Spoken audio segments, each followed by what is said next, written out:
Dear students, good morning. Students, आज हम discuss करने वाले हैं नॉन टैक्स रेवेन्यू के बारे में। फिर हम बात करेंगे कैपिटल रिसिप्ट के बारे में, मीनिंग ऑफ कैपिटल रिसिप्ट क्या होता है, इसके एग्जाम्पल्स और इसके सोर्सेज के बारे में। लास्ट वीडियो में हमने बात किया था रेवेन्यू रिसिप्ट के बारे में, और रेवेन्यू रिसिप्ट का रिमेनिंग पोर्शन है जो नॉन टैक्स रेवेन्यू, उसको अभी कंप्लीट करते हैं, फिर हम स्टार्ट करेंगे कैपिटल रिसिप्ट। ओके स्टूडेंट, देखिए, non tax revenue refer to the receipt of the government from all the sources other than those of tax receipt. क्या बता रहा है, वो सारे रिसिप्ट गवर्नमेंट के हैं जो कि other than the tax receipt को छोड़ के, ठीक है, other than what, tax receipt. तो अब देखिए स्टूडेंट्स, में जो मेन सोर्स है गवर्नमेंट का वो कौन कौन सा है, जो सबसे पहला इसमें बताया गया है इंटरेस्ट। ये स्टूडेंट इंटरेस्ट में क्या बताया गया है, आपकी जो गवर्नमेंट होती है वो इंटरेस्ट प्राप्त करती है। वो इंटरेस्ट कब रिसीव करेगी, कब प्राप्त करेगी, जब वो सेंट्रल गवर्नमेंट, जब स्टेट गवर्नमेंट को या यूनियन टेरिटरी को या प्राइवेट इंटरप्राइज या जनरल पब्लिक को अगर लोन देती है, तो वो लोग क्या करेंगे, प्रिंसिपल अमाउंट जो उन्होंने लिया है लोन और प्लस इंटरेस्ट जोड़ के सेंट्रल गवर्नमेंट को देंगे। तो सेंट्रल गवर्नमेंट के पास जो इंटरेस्ट, जो ब्याज आएगा, उसी को यहाँ पे नॉन टैक्स रेवेन्यू बोला गया है। मतलब interest receive from these loans is the important source of tax revenue. Okay, मतलब कि सेंट्रल गवर्नमेंट जहाँ जहाँ पे लोन दे रही है उसके ऊपर उसे क्या मिल रहा है, इंटरेस्ट मिल रहा है, और इसे क्या बोला गया, नॉन टैक्स रेवेन्यू। फिर बात कर रहा है प्रॉफिट एंड डिविडेंड। स्टूडेंट्स, यहाँ पे क्या है कि गवर्नमेंट की कुछ अंडरटेकिंग है, पब्लिक सेक्टर अंडरटेकिंग, जैसे कि इंडियन रेलवे, LIC, भेल, ये सब क्या है स्टूडेंट्स, ये लोग प्रॉफिट अर्न कर रहे हैं, ठीक है। अगर रेलवे में अगर इनको कुछ इनकम अच्छी हो रही तो वहाँ से इनको प्रॉफिट मिल रहा है, तो प्रॉफिट भी तो नॉन टैक्स रेवेन्यू है। और डिविडेंड की बात करें तो डिविडेंड क्या होता है स्टूडेंट्स, जैसे शेयर्स पे जो मिलता है उसे बोलते हैं आपका डिविडेंड। शेयर्स पे प्रॉफिट नहीं मिलता है, शेयर्स पे डिविडेंड मिलता है। ओके, तो इसमें क्या लिखा है, government earn profit through the public undertaking like what Indian railway, LIC, भेल। It earn profit from the sale proceed of the product of such public sector.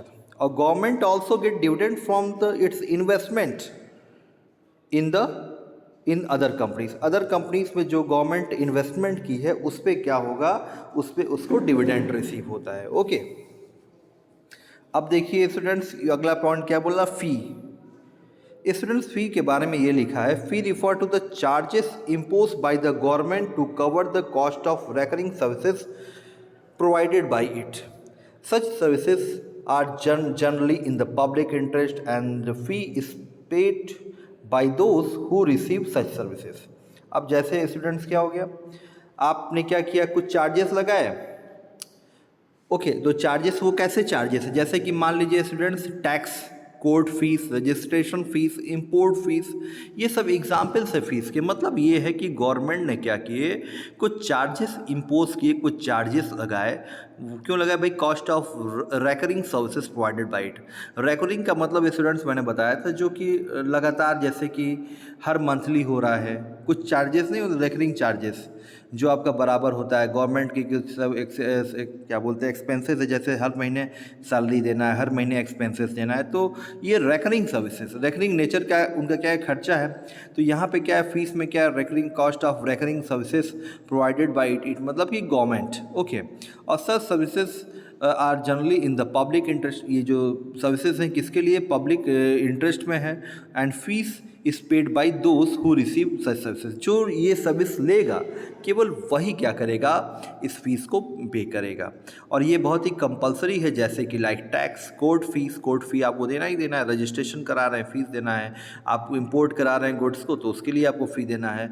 ये भी नॉन टैक्स रेवेन्यू का स्टूडेंट्स हिस्सा है। अब देखिए स्टूडेंट, लाइसेंस फीस में क्या होता है, जैसे कॉमर्शियल व्हीकल या कोई गन वगैरह परचेस करता है, तो उसको उस पर क्या करना पड़ता है, सरकार को फ़ी देना पड़ता है, जिसको कि हम लोग बोलते हैं लाइसेंस फ़ीस। और लाइसेंस फ़ीस क्या है? नॉन टैक्स रेवेन्यू है। ओके। एज चिट क्या है स्टूडेंट्स? जैसे कि मान लीजिए किसी की प्रॉपर्टी है लेकिन उसका कोई लीगल हायर नहीं है, उसके मतलब पीछे कोई भी नहीं है, तो इस तरह की प्रॉपर्टी क्या होती है, किसी मतलब उसके व्यक्ति के एक्सपायर करने के बाद सरकार क्या करती है, ले लेती है, अगर कोई लीगल हायर नहीं हुआ तो। गिफ्ट एंड ग्रांट में क्या बता रहा है? गवर्नमेंट प्राप्त करती है गिफ्ट और grant from the foreign government and what international organisation.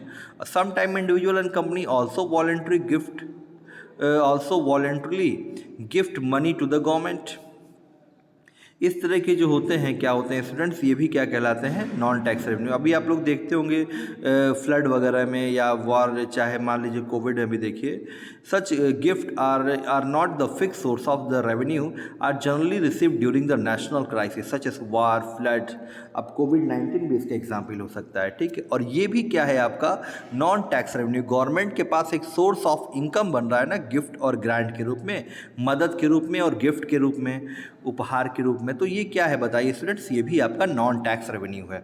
Forfeiture का मतलब आपने जब्त कर लिया पेनाल्टी के रूप में। फॉरफीचर का मतलब होता है जब्त करना।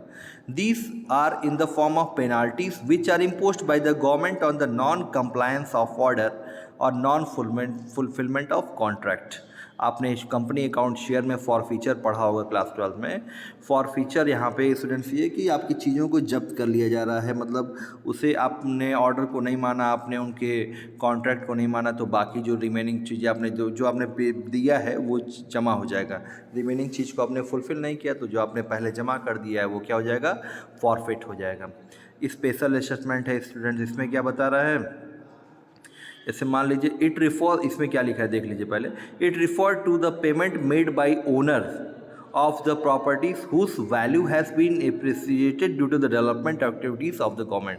अब गवर्नमेंट मान लीजिए जहाँ जहाँ पे मेट्रो लेके आई है, गवर्नमेंट की डेवलपमेंट एक्टिविटीज़ है मेट्रो स्टेशन, और इससे क्या होगा? डेवलपमेंट से क्या होगा कि अगल बगल की जो वैल्यू है प्रॉपर्टी की वो इंक्रीज़ हो जाएगी। देखिए एग्जांपल क्या दिया है, if value of the property near metro station has increased, then the part of the development expenditure is received from owner, then the part of the development expenditure is recovered from the owner of such property in the form of special assessment। Okay, तो देखिए students, एक special assessment भी है। Development की वजह से जो चीज़ें आपको देखने को मिलती है, इसे क्या बोलेंगे? ये भी आपका नॉन टैक्स रेवेन्यू है।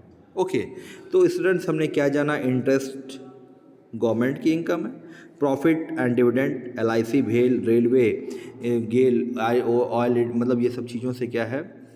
कोल इंडिया लिमिटेड से अगर इनकम जनरेट हो रही है, प्रॉफिट हो रहा है, तो ये भी सरकार का, सेंट्रल गवर्नमेंट का क्या है बताइए? रेवेन्यू है। फिर आपका डिविडेंड है, कहीं इन्वेस्टमेंट किया है तो उससे डिविडेंड जो प्राप्त हो रहा है वो भी आपका क्या है? Non tax revenue. Fee, court fee, registration fee, licence, guns और commercial vehicle pay, fees penalty. हाँ, फीस पेनाल्टी में हमने बात नहीं किया था स्टूडेंट। देखिए फीस पेनाल्टी में क्या है students? They refer to those payment which are imposed on law breaker. जैसे कि मान लीजिए कोई ट्रिपल लोग बाइक पे बैठे हुए हैं, कोई क्या कर रहा है कि जो सिग्नल का फॉलो नहीं कर रहा है उसका भी क्या पेमेंट होता है। तो इस तरह की जो चीज़ें होती हैं लॉ एंड ऑर्डर पे, ये भी क्या होता है आपका? फाइन पेनाल्टीज़ के अंदर मतलब नॉन टैक्स रेवेन्यू में चली जाती है, ठीक है। फाइन पेनाल्टीज़ के फॉर्म में हम लोग जो पे करते हैं, ये क्या होता है आपका? नॉन टैक्स रेवेन्यू में आता है। एज चिट के बारे में, जिसका कोई लीगल हायर नहीं है या अपना कोई नहीं है, तो उसको क्या होता है? वो सरकार की संपत्ति हो जाएगी। गिफ्ट एंड ग्रांट, ये भी क्या है? गवर्नमेंट का है। फॉरफीचर माने जो पैसा आपने लॉ एंड ऑर्डर नहीं माना, जो पैसा पहले जमा किया था वो भी जब्त हो जाएगा। उसके बाद स्पेशल असेसमेंट, मेट्रो वाली बात हुई। अब हम बात करेंगे डियर स्टूडेंट्स कैपिटल रिसिप्ट के बारे में।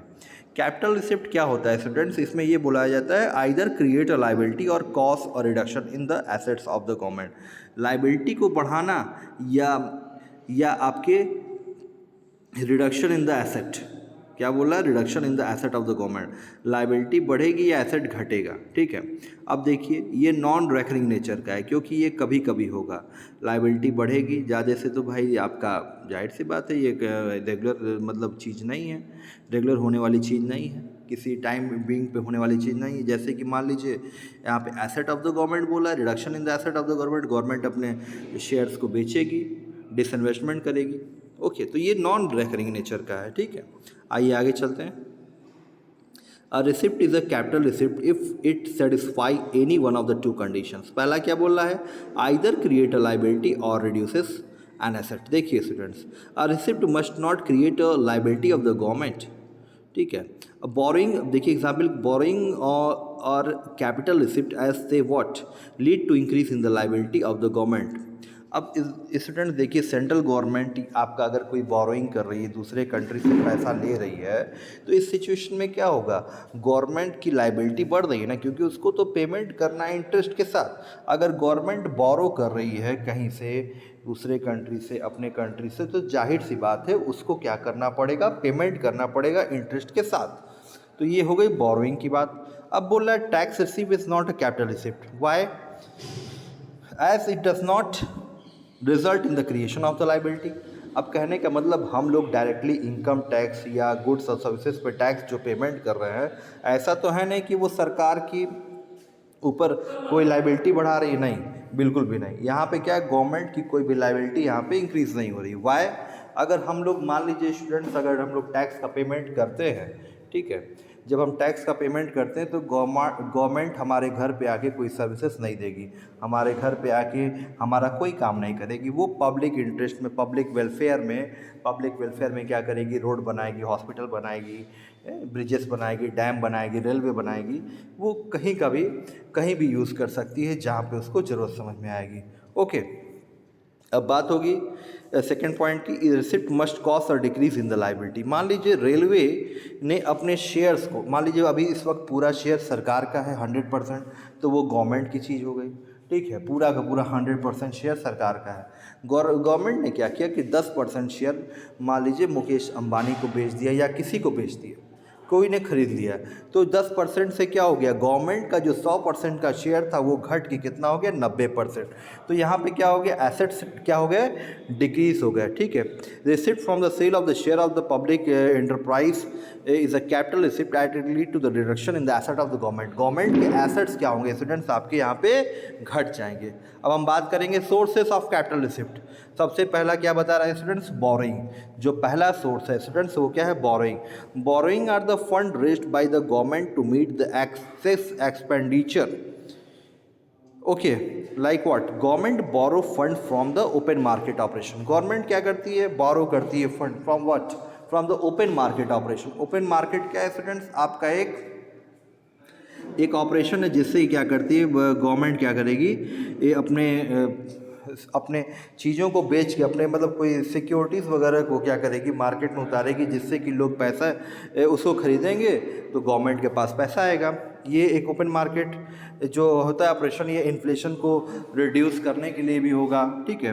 मार्केट में इन्फ्लेशन है, पैसा सक ऑफ करने के लिए क्या होता है, चीज़ें करता है। तो खैर यहाँ पे ओपन मार्केट ऑपरेशन है, इससे गवर्नमेंट के पास क्या हो रहा है, बारो कर रही है पैसा, ठीक है। फिर क्या हो रहा है, रिजर्व बैंक ऑफ इंडिया से ले रही है, फॉरेन गवर्नमेंट से ले रही है, और इंटरनेशनल इंस्टीट्यूशन से, ठीक है, like what, world bank, IMF। Borrowing are the what capital receipt as they increase create the liability of the government.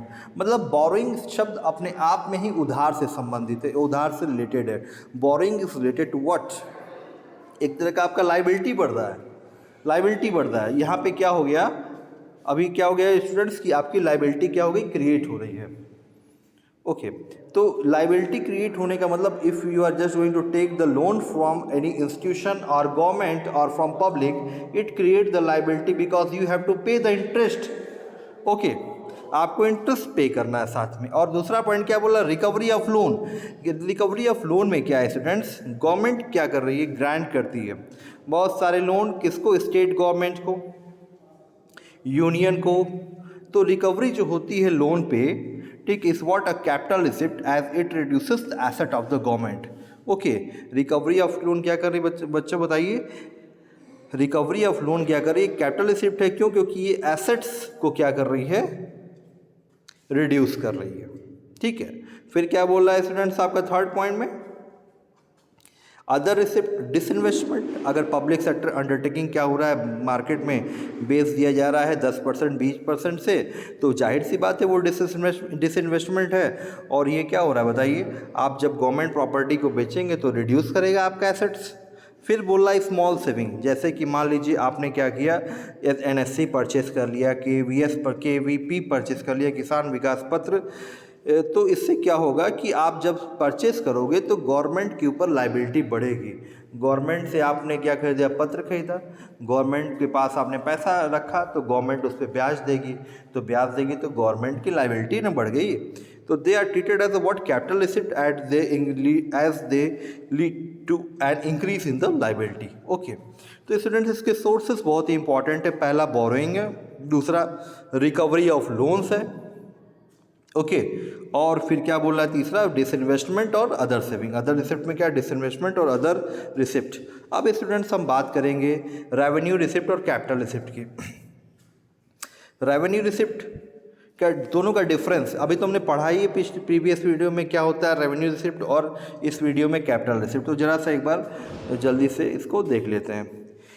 They neither create any liability nor reduces any asset of the government, और इसमें क्या बोल रहा है, either create any liability और nor or reduces any assets of the government। फिर क्या बोला, they are regular and recurring in nature, और ये क्या बोला, irregular and नॉन रेकरिंग। बच्चों ध्यान दीजिएगा वर्ड पे, रेगुलर, रेकरिंग, और इसमें क्या है, irregular, non recurring. There is no future obligation in return, और यहाँ पे क्या है स्टूडेंट्स बताइए, in case of certain capital receipt और बोरिंग का मतलब उधार, तो आपके ऊपर फ्यूचर ऑब्लिगेशन बनेंगे ही। ऑब्लिगेशन माने लाइबिलिटी, जिम्मे आपको पेमेंट जो करना है, ठीक है, आपकी जिम्मेदारी हो जाती है ना, आपने जब बोरो किया तो फिर क्या बोल रहा है, टैक्स रेवेन्यू। इसमें एग्जाम्पल है जैसे कि income tax, good and service tax, और नॉन टैक्स रेवेन्यू में इंटरेस्ट, फी, एस्टेट जो अभी मैंने बताया है। इसमें क्या बोल रहा है, borrowing and disinvestment capital receipt में।